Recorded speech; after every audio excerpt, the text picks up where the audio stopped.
The Enchanted Stag. There were once a brother and sister who loved each other dearly. Their mother was dead, and their father had married again a woman who was most unkind and cruel to them. One day the boy took his sister's hand and said to her, "Dear little sister, since our mother died we have not had one happy hour. Our stepmother gives us dry, hard crusts for dinner and supper. She often knocks us about and threatens to kick us out of the house. Even the little dogs under the table fare better than we do, for she often throws them nice pieces to eat. Heaven pity us! Oh, if our dear mother knew! Come, let us go out into the wide world." So they went out and wandered over fields and meadows the whole day till evening. At last they found themselves in a large forest. It began to rain, and the little sister said, "See, brother, heaven and our hearts weep together." At last, tired out with hunger and sorrow and the long journey, they crept into a hollow tree, laid themselves down and slept till morning. When they awoke, the sun was high in the heavens and shone brightly into the hollow tree. So they left their place of shelter and wandered away in search of water. "Oh, I am so thirsty," said the boy. "If we could only find a brook or a stream." He stopped to listen and said, "Stay, I think I hear a running stream." So he took his sister by the hand and they ran together to find it. Now the stepmother of these poor children was a wicked witch. She had seen the children go away, and following them cautiously like a snake, had bewitched all the springs and streams in the forest. The pleasant trickling of a brook over the pebbles was heard by the children as they reached it, and the boy was just stooping to drink when the sister heard in the babbling of the brook, "Whoever drinks of me, a tiger soon will be." Then she cried quickly, "Stay, brother, stay, do not drink, or you will become a wild beast and tear me to pieces." Thirsty as he was, the brother conquered his desire to drink at her words, and said, "Dear sister, I will wait till we come to a spring." So they wandered farther, but as they approached, she heard in the bubbling spring the words, "Who drinks of me, a wolf will be." "Brother, I pray you, do not drink of this brook. You will be changed into a wolf and devour me." Again the brother denied himself and promised to wait. But he said, "At the next stream I must drink, say what you will. My thirst is so great." Not far off ran a pretty streamlet, looking clear and bright. But here also in its murmuring waters the sister heard the words, "Who dares to drink of me, turned to a stag will be."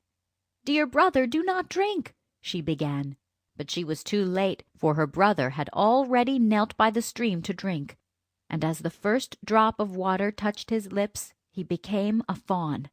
How the little sister wept over the enchanted brother, and the fawn wept also. He did not run away, but stayed close to her. And at last she said, "Stand still, dear fawn. Don't fear. I must take care of you, but I will never leave you." So she untied her little golden garter and fastened it round the neck of the fawn.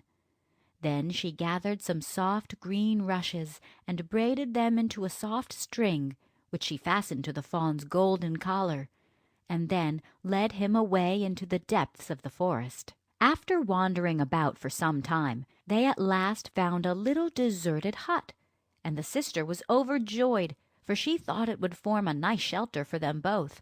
So she led the fawn in, and then went out alone to gather moss and dried leaves to make him a soft bed. Every morning she went out to gather dried roots, nuts, and berries for her own food, and sweet fresh grass for the fawn, which he ate out of her hand. And the poor little animal went out with her and played about as happy as the day was long. When evening came, and the poor sister felt tired, she would kneel down and say her prayers, and then lay her delicate head on the fawn's back, which was a soft, warm pillow on which she could sleep peacefully. Had this dear brother only kept his proper form, how happy they would have been together! After they had been alone in the forest for some time, and the little sister had grown a lovely maiden, and the fawn a large stag, a numerous hunting party came to the forest, and among them the king of the country. The sounding horn, the barking of the dogs, the holloa of the huntsmen resounded through the forest and were heard by the stag, who became eager to join his companions. "Oh dear," he said, "do let me go and see the hunt. I cannot restrain myself." And he begged so hard that at last she reluctantly consented. "But remember," she said, "I must lock the cottage door against those huntsmen. So when you come back in the evening and knock, I shall not admit you unless you say, 'Dear little sister, let me in.'" He bounded off as she spoke, scarcely stopping to listen, for it was so delightful to him to breathe the fresh air and be free again. He had not run far when the king's chief hunter caught sight of the beautiful animal, and started off in chase of him, but it was no easy matter to overtake such rapid footsteps.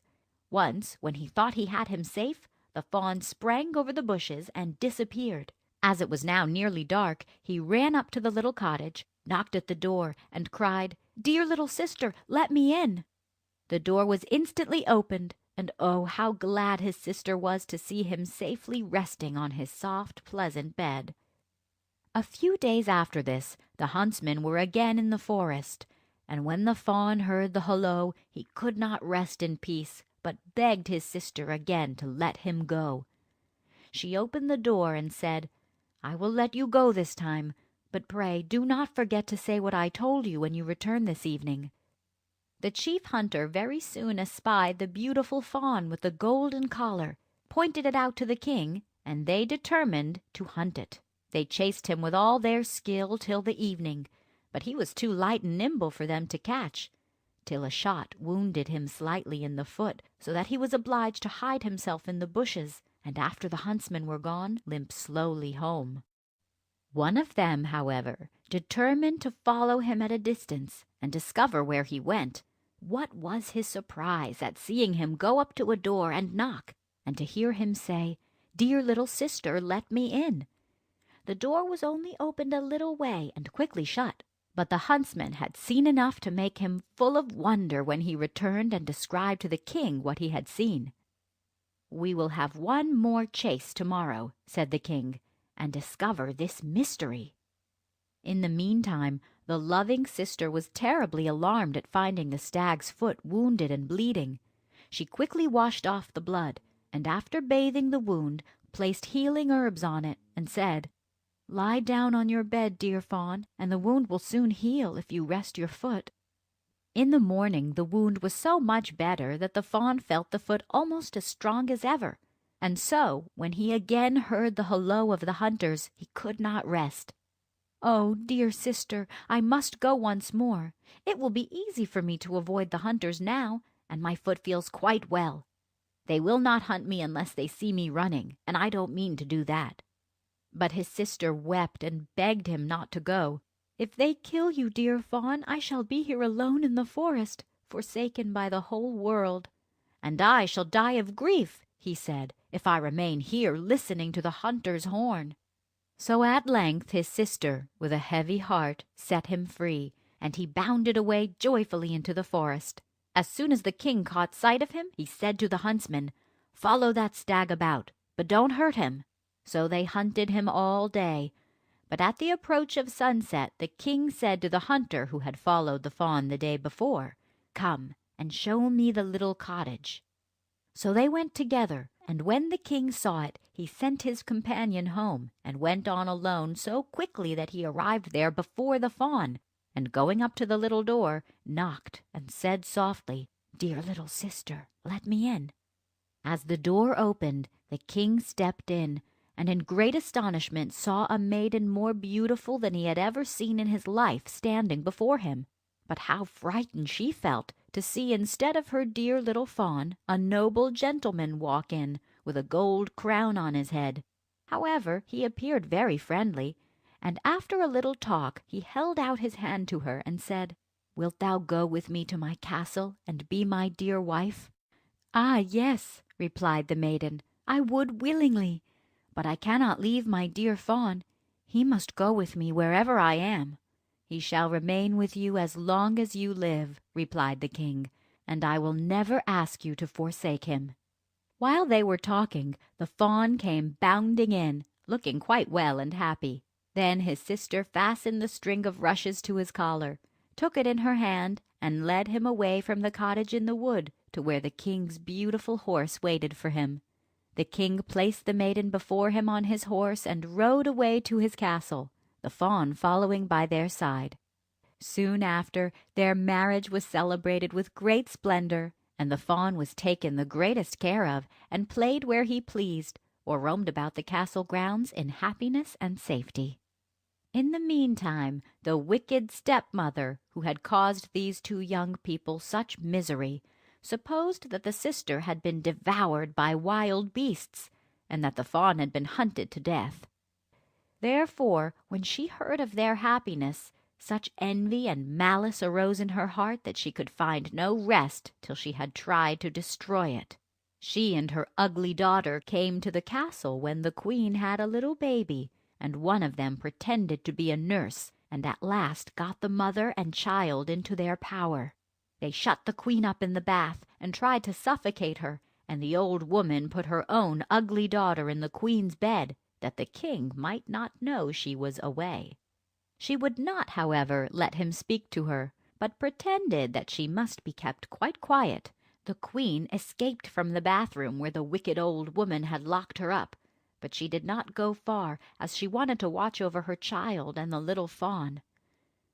For 2 nights the baby's nurse saw a figure of the queen come into the room, and take up her baby, and nurse it. Then she told the king, and he determined to watch himself. The old stepmother, who acted as nurse to her ugly daughter, whom she tried to make the king believe was his wife, had said that the queen was too weak to see him, and never left her room.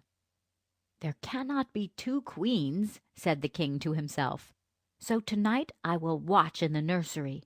As soon as the figure came in and took up her baby, he saw it was his real wife, and caught her in his arms, saying, "You are my own beloved wife, as beautiful as ever." The wicked witch had thrown her into a trance, hoping she would die, and that the king would then marry her daughter. But on the king speaking to her, the spell was broken. The queen told the king how cruelly she had been treated by her stepmother, and on hearing this he became very angry, and had the witch and her daughter brought to justice. They were both sentenced to die, the daughter to be devoured by wild beasts, and the mother to be burnt alive. No sooner, however, was she reduced to ashes than the charm which held the queen's brother in the form of a stag was broken. He recovered his own natural shape, and appeared before them a tall, handsome young man. After this, the brother and sister lived happily and peacefully for the rest of their lives.